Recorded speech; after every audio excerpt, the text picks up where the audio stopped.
Ba-da-ba-da-do-da. Ba-da-ba-da-do-do-do-do. Episode I don't know. Quickly checking the podcast app. You should all be subscribing by now. It's 5 and 6. Episode 56. Welcome back. Hold on. Something wrong with the old throat. I think it's going to be one of those episodes. We're going to have a few coffee interruptions as we go on. Those of you who have a keen eye on the YouTube videos will notice that we've moved again in this goddamn room. We just can't find anywhere that feels comfortable, you know? The daylight's too bright, the night time's too dark, one wall. Here we go again. Excuse me, dear listeners, straight off the bat.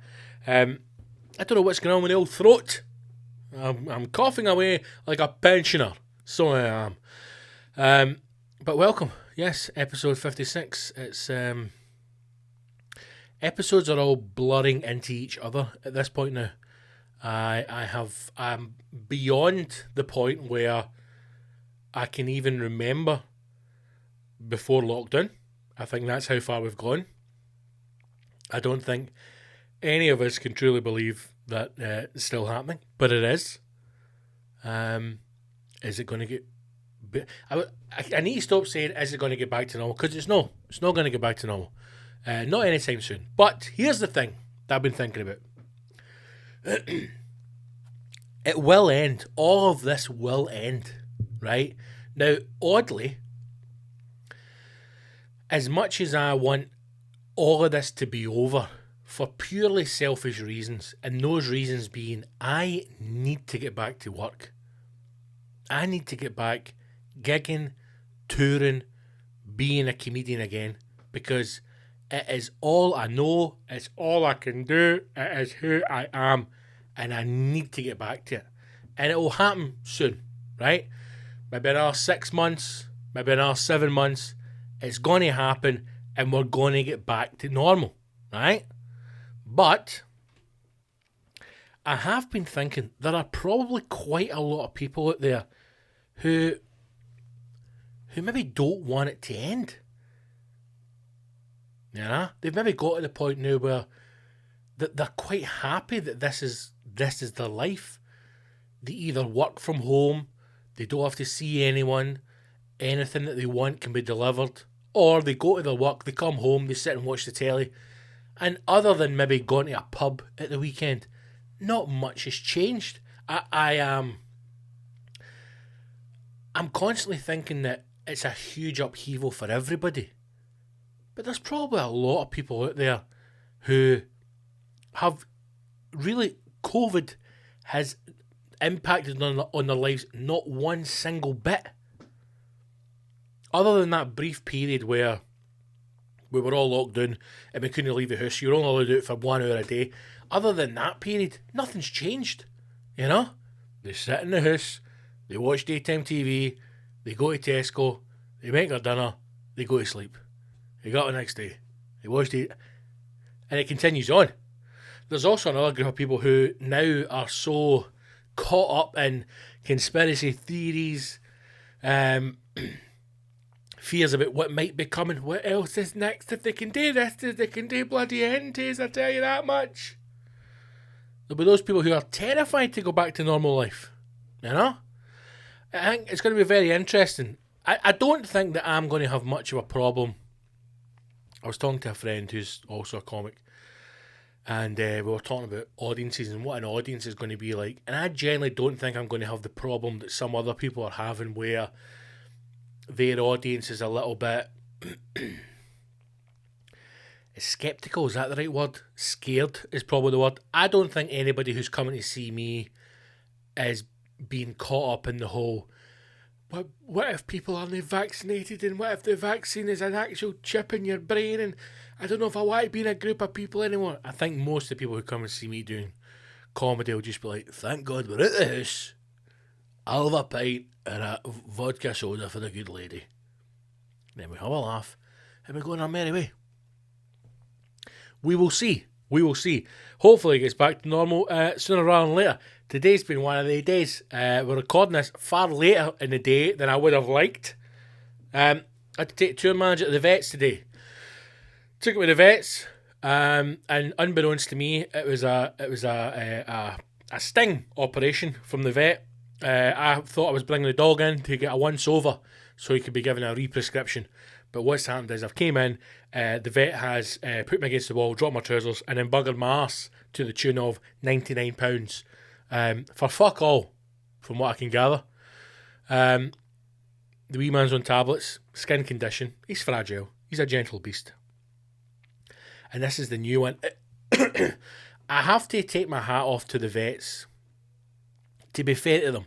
Like, you can be angry in the moment that you've been scammed again, but it's the one industry that is phenomenal at the scams that it runs. Phenomenal. If you could go back to, like, when you get asked these questions, if you could go back and visit your younger self, what would you tell them and how would it change your life? If I could go back to 16-year-old little Gibble, I would sit him down and I'd say, listen, fatty, you're going to become one of two things. You're going to become a vet or you're going to be a tradesman. And that is it. Because if you become a vet or a tradesman, you will be fucking loaded. Loaded! Whatever concept of money you have, times that by a bajillion. That's the kind of money vets and tradesmen have, right? That is what every young child should be, a vet or a tradesman. Licensed to print money, the fucking Nazi bastard. So, called up, re-prescription, right? He's got to get his tablets every month. I says, it's me. And they do things like, they lure you in by going, and what's the pet's name? Murphy Gibson. Okay, we've got Murphy Gibson here. Now, is he still staying at this address? No, he's moved out and got his own fucking house. Of course he's at my address. And is it for a re-prescription? I says it is. Right, the vet's got a wee note here that you have to actually see the vet before they'll issue a re-prescription. What does that mean? What does that mean? That means you've gone 3 months without giving them a little bit extra. Like the mafia. You know? A veterinary service, it's like the mafia. The vets are like the Scottish mafia, right? Now hear me out. You're stretching this. Let me explain. You would open up a boulangerie, okay? A roll shop. Anything you want. A fudge shop. You open a shop selling whatever the fuck you want. Fudge, tablet, bagpipes, fucking shoes, anything. You open a shop, right? You get a fucking knock at the door. It's the mafia. They're like, alright, we're the mafia. You're like, no fucking way, man. I love Sopranos. Listen, mate, what it is, right? See all this street and all that? We're the mafia for this street. So basically, a long story short, it's 5% of your takings, otherwise we fucking torch the house and kill your family. Alright, and you're like, no worries at all. At least the mafia is up front. At least the mafia is up front. Vets are fucking silent assassins. Bastards. So they're like, we'll not give you the prescription unless you go to see the vet. So I've got to go and see the fucking vet, talk to the fucking dick, you know? And she's like, we'll take him away for his inspection. What inspection? He's literally in there for 3 minutes. What are you doing? Then comes back out, that'll be £99, please. Are you taking that fucking... How did you manage to fuck me with my trousers on? That is unbelievable. £99. I honestly hate vets, man. I hate them. They don't make life easy for you. You know? And there's hundreds of them all kicking about in there. And as lads watch says, listen here, I'm a fucking award-winning comedian, man. I'm struggling. No, stop gigging in March, know what I mean? Did she care? Did she fuck? So, wee man's at the vets. Got his tablets. Looks like he's going to have to go back in and get a wee operation soon. So that's the next thing to deal with. So, you know, I was going to say, if it's no one thing, it's something else. If it's no COVID and the world ending, it's something else. And it's the wee man and his bloody footballs. Right, what have we got today? I have I've got a news stories, a couple of things to go over. Apparently, according to BBC News, in Scotland, I know it's maybe changing again in England, and I saw that they're potentially loosening, which I don't understand, loosening the tier structure in England to allow travel and from what I understand, an extension of a bubble. Bubble extension between the 22nd and the 27th of December. Why? I don't know. Apparently you're going to be able to extend your bubble for a week. So you can welcome a third household into your bubble for Christmas. So if you and the missus have been talking about bringing somebody in, to dress up and jump out the cupboard, then the 22nd to the 27th of December is your week to give it the green light. You know? All through lockdown, she's like, I really just want somebody to come round and, we come home and then they jump in the wardrobe and then we all wrestle each other. That's what I really want to do. Oh, I'll do it. You want him. Just want to make you happy. Fuck the bubble, you know. Listen, Franco, the bubble's been extended. 22nd of December. Quick, get on the email. Get it set up. I'll need to empty out the wardrobe, for fuck's sake. Whereas in Scotland, the bold sturgeon, God knows what's going to happen up here. At this rate, we'll all be eating Christmas dinner alone in different rooms in the house. You'll maybe have to have some kind of family Olympics to decide who's getting what room, Children being sent to their bedrooms with a small plate of Christmas dinner because the bubble's been restricted. According to this news article, Scotland's local COVID-19 alerts are due to be reviewed, although First Minister, our fearless leader, blessed be the fruit under her eye, Nicola Sturgeon, has said she does not expect much, if any, change. There's no change! So what's the fucking point in reviewing it then? Each local authority area sits in 5-level systems reviewed every Tuesday ahead of an update at Holyrood. No areas are expected to be moved up a level, with 11 Central Belt councils to remain in level 4 until the 11th of December.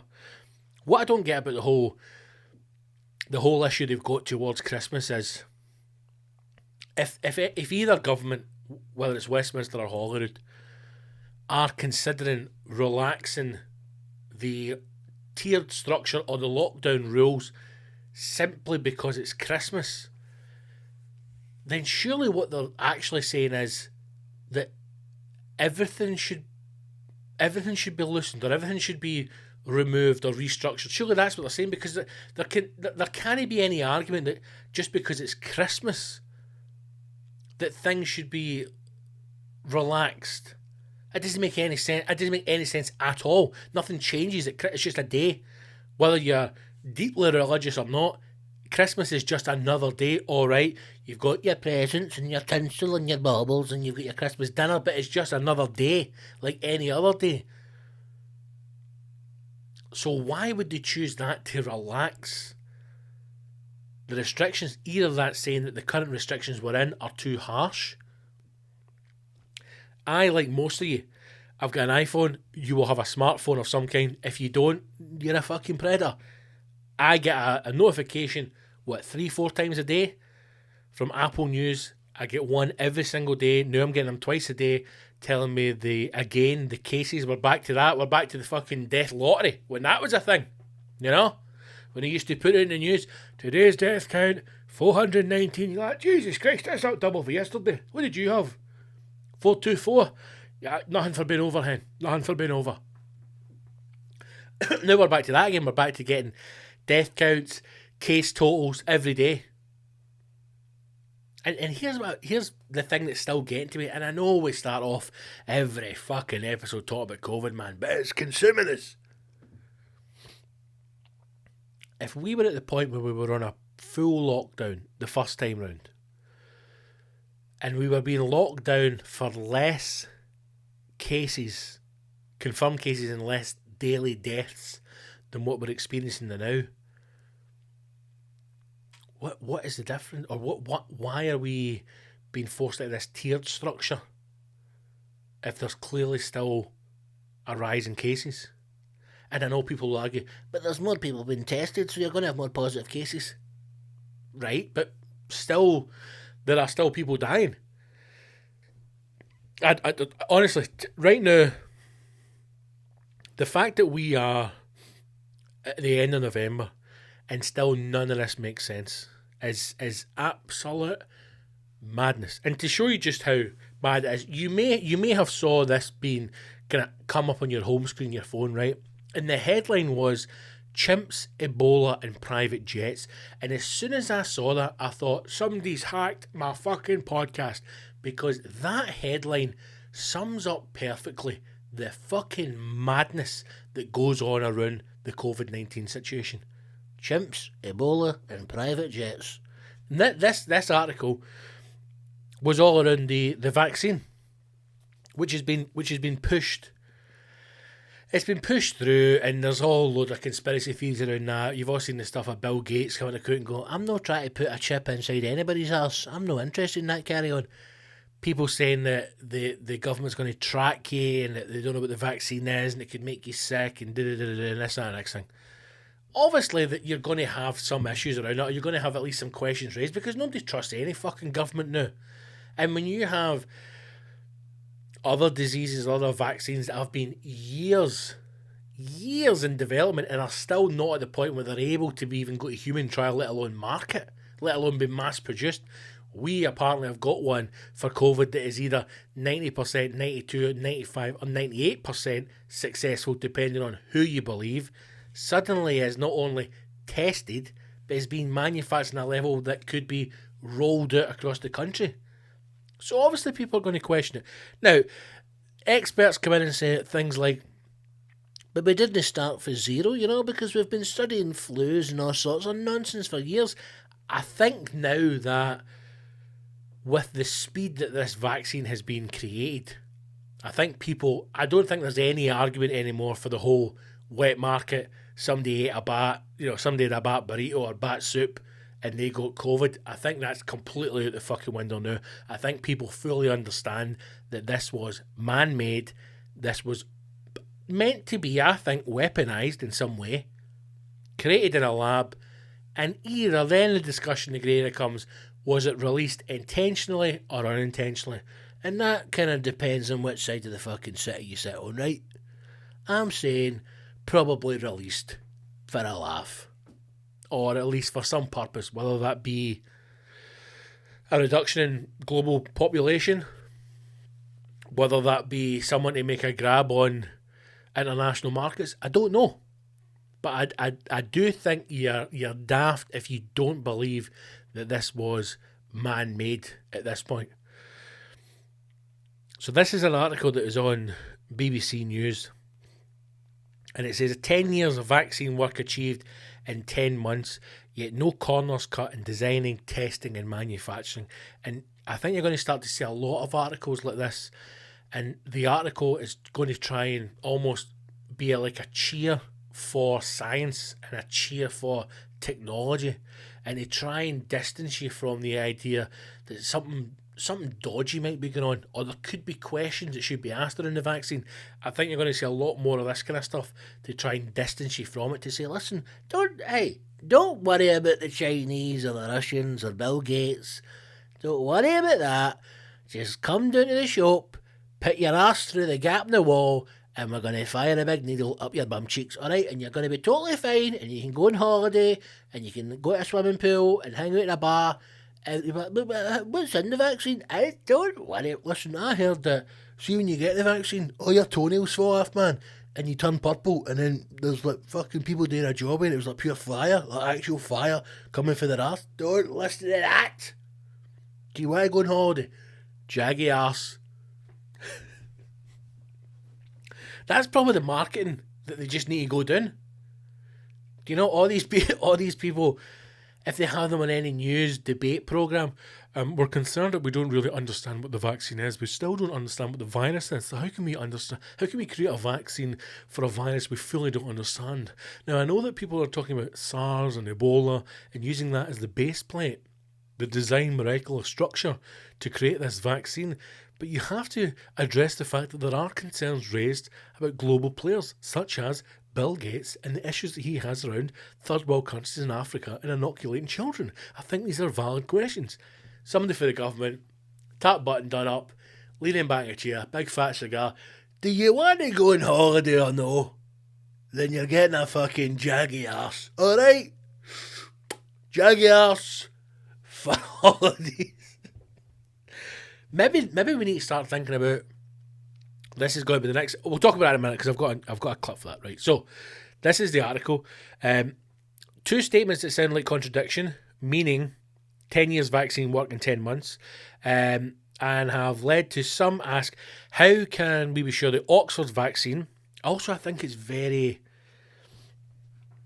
we need to think about stuff as well, and I've talked about this briefly about like how things are marketed to you and how things are brought to you. Now, we associate the word Oxford with excellence.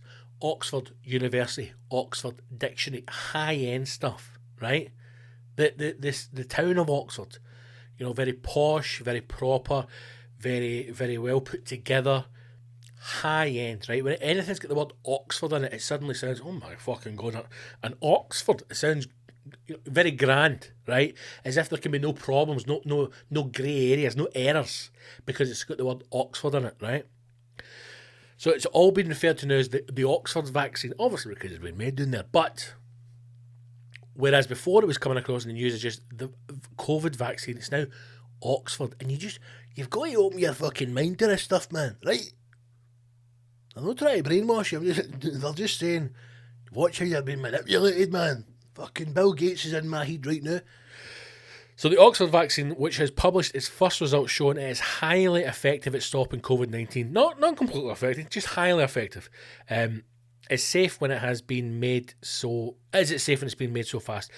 This is the real story of how the Oxford vaccine happened so quickly.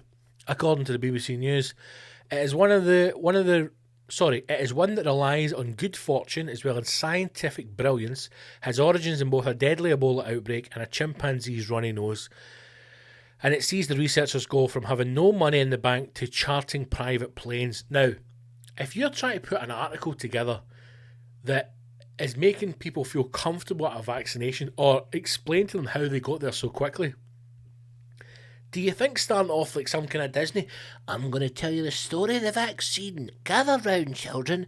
It began on a rainy day in May. And it starts with a chimpanzee's runny nose. What sound does a chimpanzee make? Oh, oh, oh, oh. That's right, children. Gather round now. What the fuck is this? The biggest misconception is the work on the vaccine started when the pandemic began. The world's biggest Ebola outbreak in 2014 to 2016 was a catastrophe. The response was slow and 11,000 people died. Now,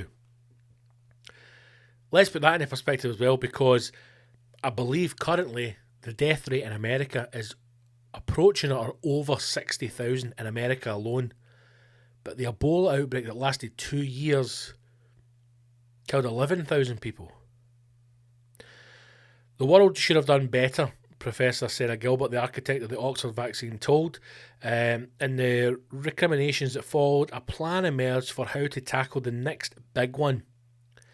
At the end of a list of known threats was Disease X, the sinister name of a new unknown infection that would take the world by surprise. Now, how do these people... I'm obviously not a scientist, right? I'm some mad cunt in his back room talking to a fucking camera and that. I mean, but how do these scientists, in studying one outbreak, which was Ebola, know that there is another disease out there that they don't know anything about, but they know it's going... How do they know? How do they know? I don't trust any of these cunts, man. Don't trust any of them. The Jenner Institute at the University of Oxford, named after the scientists that performed the first vaccination in 1796, don't care, and now home to some of the world's leading experts, designed a strategy for defeating an unknown enemy. An unknown enemy? Disease X. It does sound like a shit X-Man, doesn't it? Who's this? It's Disease X. In the name of God. We were planning how we go really quickly to have a vaccine in someone in the shortest possible time, Professor Gilbert said. We hadn't got the plan finished, but we did do pretty well. The critical piece of technology. The central piece of the plan was a revolutionary style of vaccine known as plug and play. What? It has two highly desirable traits for facing the unknown. It is both fast and flexible. This just sounds like fucking nonsense to me. I'm just reading this article here. Lucky break. Sounds strange. Also, caused by coronavirus. The family of virus. Right here. It's just under the head of a lucky break. It sounds strange to say, almost perverse. Hello.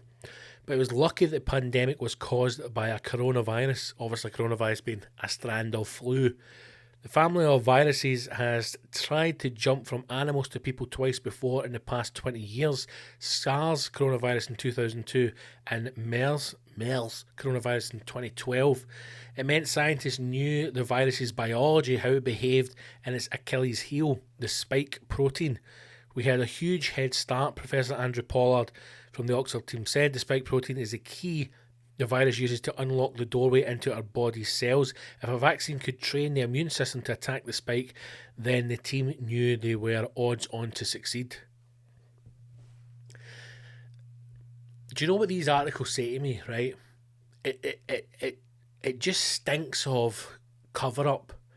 And by that, what I mean is, put out an article that is so heavily laden with scientific and medical literature, wording and phrasing that the average person is not going to read it. Because in reading that very short piece there about a lucky break, even to go back over that part, the family of viruses had tried to jump from animals to people twice before, 2002 and 2012. Its scientists meant that they knew the virus's biology. Again, this to me is just forcing you down the road of this virus is man-made. It is constructed by man in a lab in Wuhan. And if you know that that lab itself is controlled by American and Chinese government, you've got to think that the reason why these vaccines have been able to be made is because they fully understand what the virus is, because they created it. And reading that, going that it had two failed attempts in 2002 and 2012, is that starting to make you think that they have tried unsuccessfully to launch this virus in the past before? There's going to come a point where I think we just need to switch off for us. Do you know what I mean? We just need to switch off it, and we almost admit to ourselves that 2020 just didn't happen. Just wipe it for the calendar, because there is so much shit going on, not just with COVID but with global politics just now as well, that the more you actually look at this stuff and the more you think about it, the more fucked up it all seems, and the more frightening it all seems as well, because you understand now, or you start to think how little control you have over really what goes on day to day, or what could impact you in the future. It's fucking terrifying. It's absolutely terrifying, so it is. What the fuck's going to happen? Who knows? Who bloody knows? Right, do you know what? Let's do a wee listener's question, shall we? To fucking lighten this up for the COVID conspiracy nonsense. Thanks to everybody who got in touch. As always, thanks to everybody who on BARTON for your questions and your support for the show. If you are not on the Patreon, if you're not a rascal, then sign up now. You can become a Patreon, believe it or not, for 86 pence a week is what it works out at. 86 pence a week. What is that? Fuck all. For that, you get an extra episode. Access to all the special content, including the comedy albums, the live comedy streams, the second one of which is happening this Saturday, 28th of November.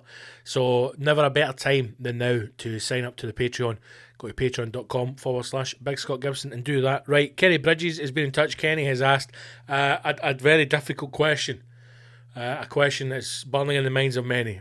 And Kenny's question is, Empire biscuits the ultimate biscuit or an oversized cookie? Kenny, thank you very much indeed for getting in touch with that. Now, I'm going to tell you this right now. There are many things in life that I will happily debate upon. Many things in life that I will happily sit and discuss with someone else, argue with someone else, take it apart, look at all the different elements of it, try and see it from their point of view, bring them over to my way of thinking, and then come together for a conclusion. And I do think that we have lost that ability as a group of people.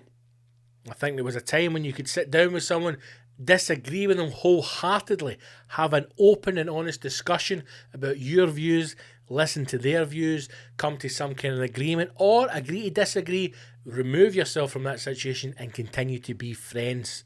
I don't think we have that anymore. I think we're creating a world where people are not only unable to argue their own point, but they're unable to listen to anything that isn't their own viewpoint. And I think that's deeply, deeply damaging for the fucking future of the human race. But one thing I will never argue with anyone on, and one thing that if anyone was to disagree with me, I would slap you in the fucking mouth, and it's this: an Empire biscuit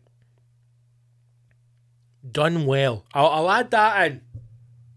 I'll add that caveat in. Done well is the greatest biscuit that exists now. Let me take a step back for a minute here, right? You're probably going to say, but big man, what about that Marks and Spencer's box with a thick white chocolate ring? I understand. That's a fucking cracking biscuit. I'm not going to argue with you. That's a great fucking biscuit. But an Empire biscuit done well is the greatest biscuit you'll ever have in your life. Now, a shite Empire biscuit is nothing more than a failed attempt. You know? A shite Empire biscuit is it's a dark cloud on an already gloomy day. You know? A shite Empire biscuit is the child you hate the most. You know? It's that middle one. A shite Empire biscuit is the middle child. Perfectly sums it up, you know.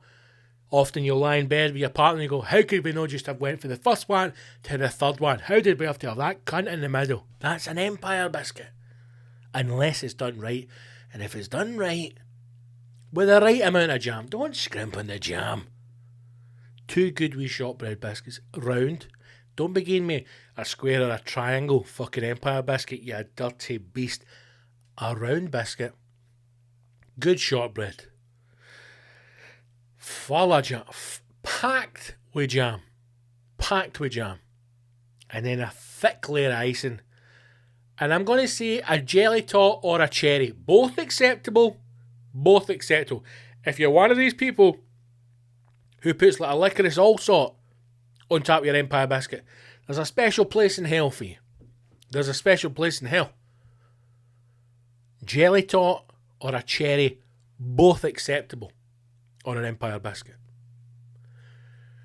No, I want an Empire biscuit, Kenny. That's what you've done to me. I don't know your views on it, Kenny. You just asked the question. You never really gave me your opinion on it.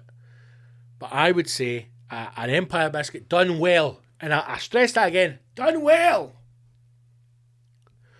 One of the finest biscuits there is. One of the finest biscuits. If not, definitely God tier for the biscuit. Now, there were people who may argue, idiots amongst you, possibly slightly retarded people who will say, but it's a cake, it's not a biscuit. And to you, I say, shut the fuck up. It's a biscuit. I can guarantee you, a biscuit. Empire biscuit, man. I want to make them. Can I make them? Of course I can. How no? How do you make Empire biscuits? Somebody Google that. There's nobody in this room. As soon as this is done, I'm Googling, what is it, shortbread? Shortbread icing and jam? Fucking easy. I'm making them tonight. Kenny, thanks for that. It's getting done. Right, another question. Lee Ormiston. Lee has asked, which TV show did you love as a kid, teenager, and you would happily rewatch again now? Whoa. TV shows when I was young. I used to watch Neighbours. as I'm sure most of us did, all the time, every day. I think when you came for school, Neighbours was always on. I remember one programme that I can remember like religiously watching was Fresh Prince of Bel-Air.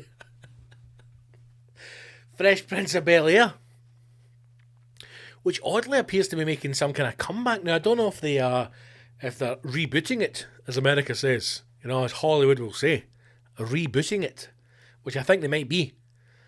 I don't know if they're bringing back. In fact, look, we're sitting in front of the computer here, Gibble, just fucking searching, man. I don't know if they are remaking it. I don't know if they're bringing back original cast, but it seems as if there's a lot of stuff going on now about Fresh Prince. I seem to be seeing Will Smith as Fresh Prince on Instagram quite a lot, so I don't know what's happening. Let's do a wee quick Google. Fresh Prince of Bel-Air reunion. Oh,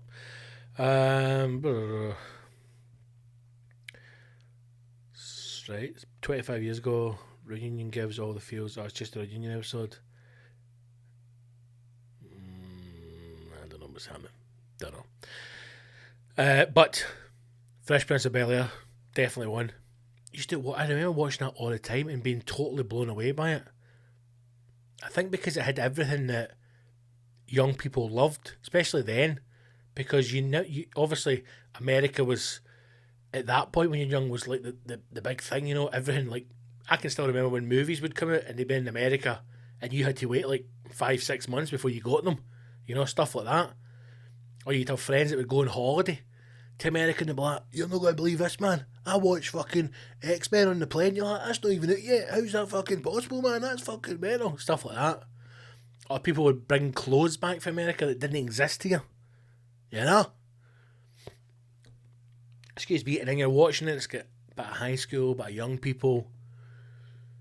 It was great, man. Carlton's dancing, who can forget that? I'm trying to think of other shows that I used to watch. I used to watch Crystal Maze all the fucking time when I was wee. The original Crystal Maze as well. Which does the I'm a Celeb. The missus had it on the other night and we watched it for a wee bit. I can't stand it. I'm not a fan of the two anyway, and the people who are on it, I generally couldn't care less. I would like see the whole thing, like eating eyeballs and eating dicks and eating bollocks. You've seen it's done to death, man, right? You've seen that so many times. You've seen people fucking eat eyes and it pops, and eat a fucking bobby and chewing somebody's bollocks. You've seen that, right? Is it no time they give you something different? You know? Is it no time they like staged a kidnapping or something? You know, they come back into the camp after a Bush Tucker trial and they've all been fucking hawking down Bull's dick or something, and they come in and there's like a dismembered body there, you know, and they've got to try and solve it. Would that not be more exciting? One of them gets a gun, goes mad around the castle. I'd watch that episode. On tonight's fucking Bush Tucker trial, Dick gets shot in the face. I'd be like, do you know what? Record that. We'll watch it after Bake Off. Don't get me started in Bake Off, man. Is it now becoming special? See if it turns out after this series that each of them has a disability. I fully apologise. If I'm watching special people make cakes, then everything makes sense.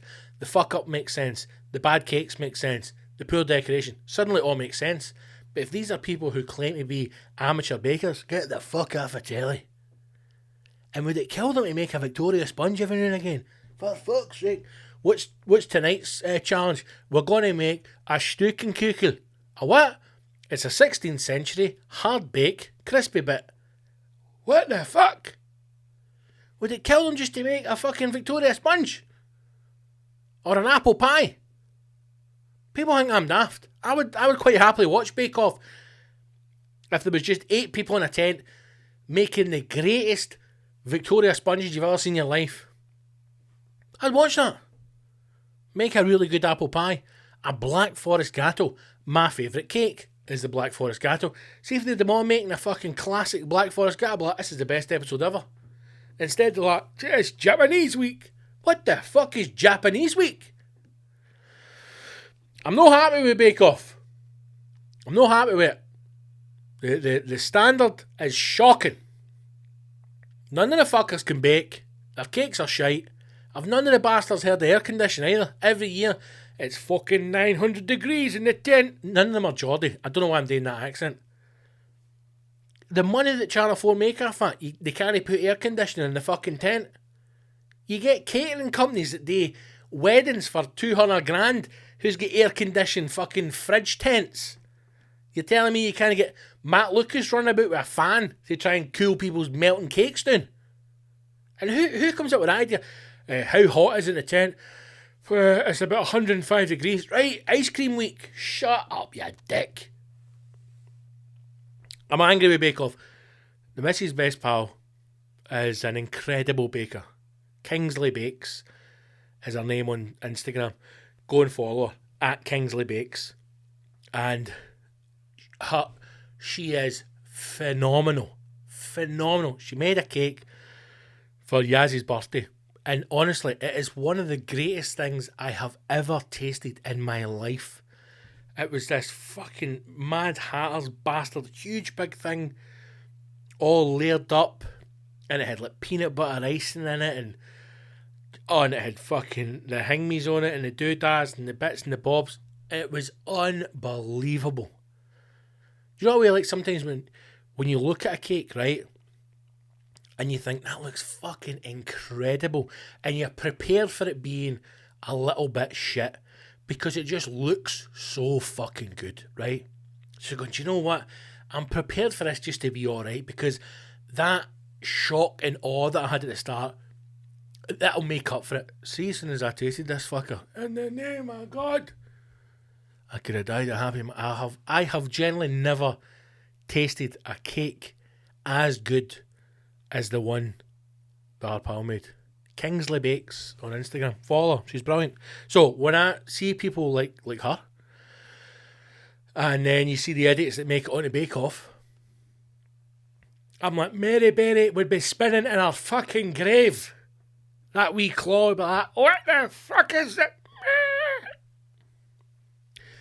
Finals on. I mean, as you're listening to this, the finals happened. Finals on the night. You know? Will I watch it? Yes. Do I care who wins? No. Am I hoping there's disasters? 100%. Lee, thanks for your question. I'm going to stick with Fresh Prince. As soon as they asked the question, that's the first thing that came in my head. Fresh Prince. I can think back. Now I'm thinking Art Attack. Used to watch Art Attack all the time. Neil Buchanan. And they'd do all the shit with salt. Throwing salt everywhere. And you're watching and going, who the fuck's got this salt for? And then he'd climb up a cherry picker. Fucking rise out, and you turn in, it's like a picture of Stan, and you're going, that's Heart Attack. Fresh Prince of Bel-Air and Heart Attack. And the Bill. God, I used to love the Bill. You know? When television was great, the Bill. Bring back the Bill, man. Nothing fancy about the Bill. The best thing about that is, as long as you saw the first 2 minutes of the Bill, you knew what the whole episode was. You know? The credits start, and you see two boys climbing up scaffold, and you go, one of these fuckers is going to fall in. Or was that Casually? That's Casually.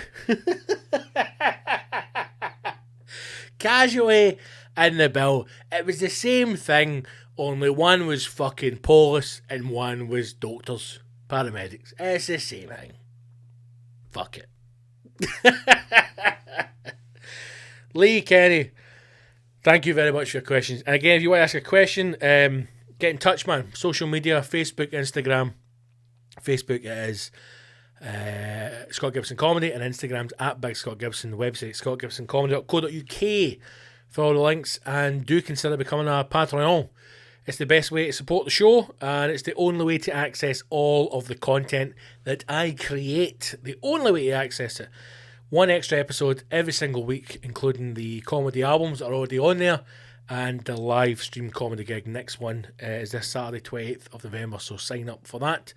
Patreon.com/Big Scott Gibson. Do it now. Right, this is a story that I actually heard a couple of days ago on the radio, and I'm going to admit something here that might sound a bit daft. When I heard this, when I heard this story, I actually thought that it was.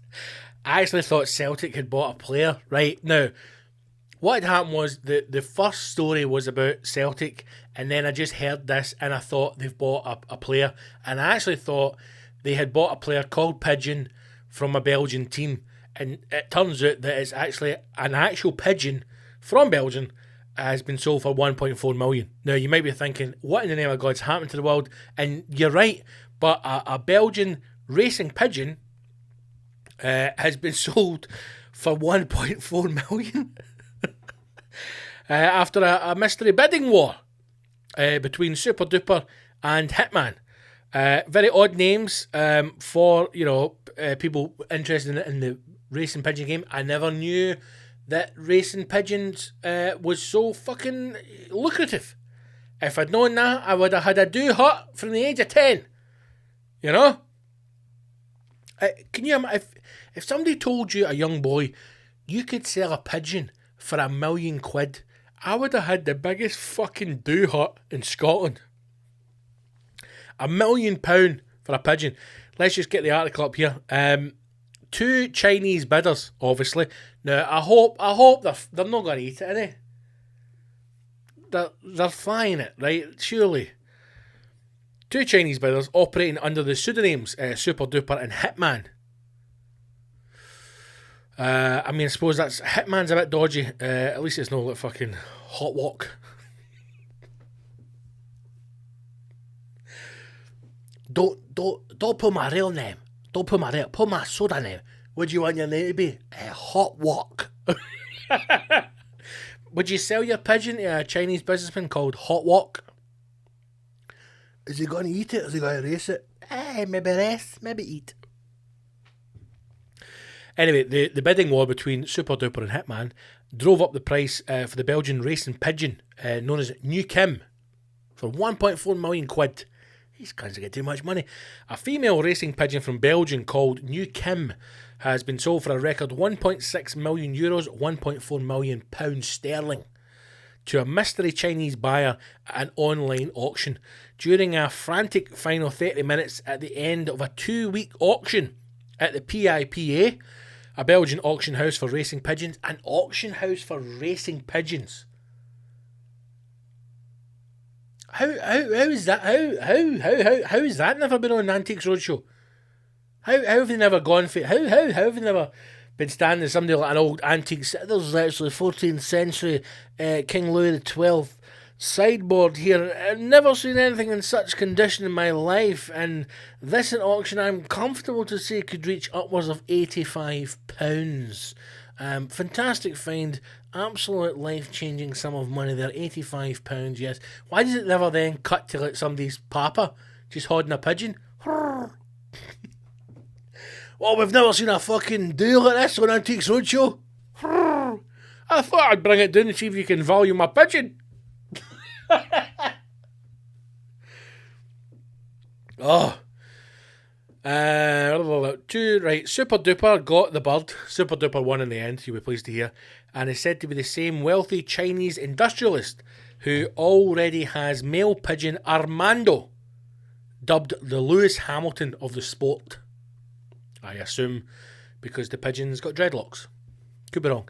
Armando sold for €1.25 million last year, and it is thought both birds may be used by the unnamed buyer for breeding. Oh no! Oh no! Poor New Kim, eh? She thinks she's going off to a beautiful new home in China. China. Turns out it's going to be some kind of pigeon knocking shop. You know?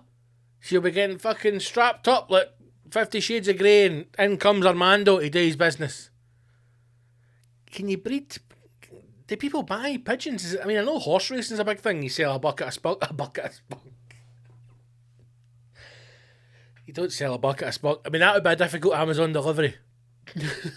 What's that you've got? It's a bucket of horse spunk that I bought off Amazon.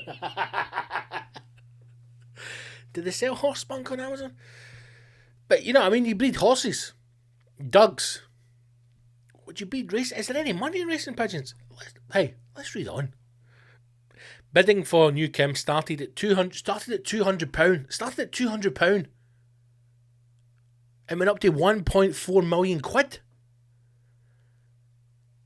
Bidding for New Kim started at €200 on the 2nd of November, but rose to a bid of 1.31 million from a South African group within 90 minutes. Holy shit!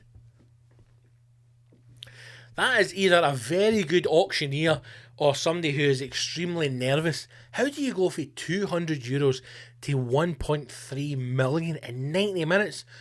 €200. Do I hear 200?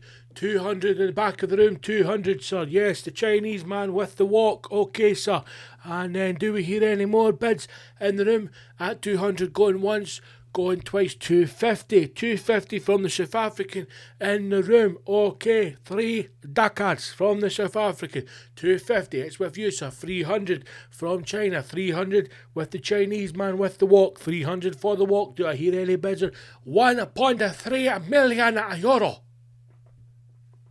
Maybe that's all it happened. Maybe the South Africans don't know how an auction works. 1.3 million, fuck it, we're all in. Too much time dicking about, man. Get it fucking in. 2 wealthy Chinese collectors then fought it out. Hand-to-hand combat in the auctioneer's room. With the walk-on Super Duper being the winner. And Hitman, Harry Carey, fucking to the knees. The bird's breeder and owner Kurt van der Vuven from BLAIR near Antwerp said he and his family were in shock at the news. I bet they were. These record prices are unbelievable because this is a female. Armando was a male. Usually a male is worth more than a female because it can produce more offspring, said Nicholas Geschbrucht, CEO and founder of PIPA. New Kim is 2 years old and only raced in 2018, earning the title of Best Young Bird in Belgium. Best Young Bird in Belgium, eh? That means something very different in Scotland. Long distance racing of homing pigeons has become popular in China and has driven prices up sharply, with birds from the traditional heartland of the sport in Belgium being particularly prized. Everybody's interested in their pigeons, said Pascal Bondengen. Everybody's after their fucking pigeons.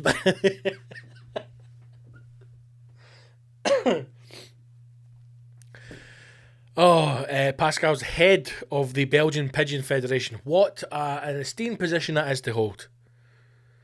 To be the best, it has to be your life's work, Pascal said. And they have demonstrated that with these beautiful pigeons. Now, if in the end, right, the pigeon sells for 1.4 million quid, right? And Armando, excuse me, Armando, the other pigeon, sells for 1.25. So let's say 2.6 million, right? Let's just say 2.5 million for 2 pigeons. Belgium's not that big a country. You're telling me you go up to a couple of ruffins, couple of dafties, and say to them, I'm going to give you 100 grand cash, but I want you to steal every pigeon in the whole of Belgium. Surely that's going to be a cheaper way to do it. Send a couple of the boys in for Wuhan, a couple of the fucking Shanghai Mad Squad. Bit of cash, couple of boxes. Going to all do hunts. Door to door. Any pigeons, hen? No, that's this. I looks like I do out of the bag. Get on, you cunt. Just steal all the pigeons. I honestly can't believe it. I can't believe that a pigeon went for that fucking kind of money. And it just looks like a normal pigeon as well. It doesn't even look any. What was I expecting? What was I expecting it? What was I expecting it to look like? A fucking stripes in it? A lightning bolt like Harry Potter? Be different if it was like 1.4 million and the pigeon's fucking stacked. That's not a pigeon, mate. That's a fucking ostrich. Look at the size of the bastard. 1.4 million, man. Worth every penny. Fair, good luck to them. Super trooper. Fucking walk on. I hope they pump and you get wee pigeon babies and you make your money back. So, fair play to you, mate. Fair play. Hey, it's your money, mate. You know, folk are out there buying PS5s for £1,000. You're investing in pigeons. Never tell another man how to spend his money. So, super duper, super trooper. Fair play to you, big boy. Fair play to you. Right, team, I'm going to wrap that one up there. Thanks again for listening. I don't know, I think that's a slightly shorter episode than normal, but again, thank you for listening to episode 56. Unbelievable, man. Patreon episode comes out at the end of the week. Quiz tonight on Wednesday night, and live stand-up comedy show on the 28th this Saturday. Only way to watch the show, be part of it, is to be part of the Patreon. Patreon.com/Big Scott Gibson Comedy Show kicks off at 8:30. We'll run for an hour-ish. Should be another good one, so please do come and join me for that. If you can, as always, subscribe to the show if you don't already. Share the podcast on your social medias. Help grow the numbers, and a massive shout out again to everybody on the Patreon who continues to support the show. Thank you so much indeed. I've got questions from Simon, from Sean, from Craig, Aitken, and I think that is us. We've managed to answer that. And for Stephen Wilson, those questions, guys, will get asked on the Patreon episode coming out at the end of the week, so we'll get around to that. But thank you very much indeed for getting in touch with those questions. Right, that's it. Nothing else to say, nothing else to plug.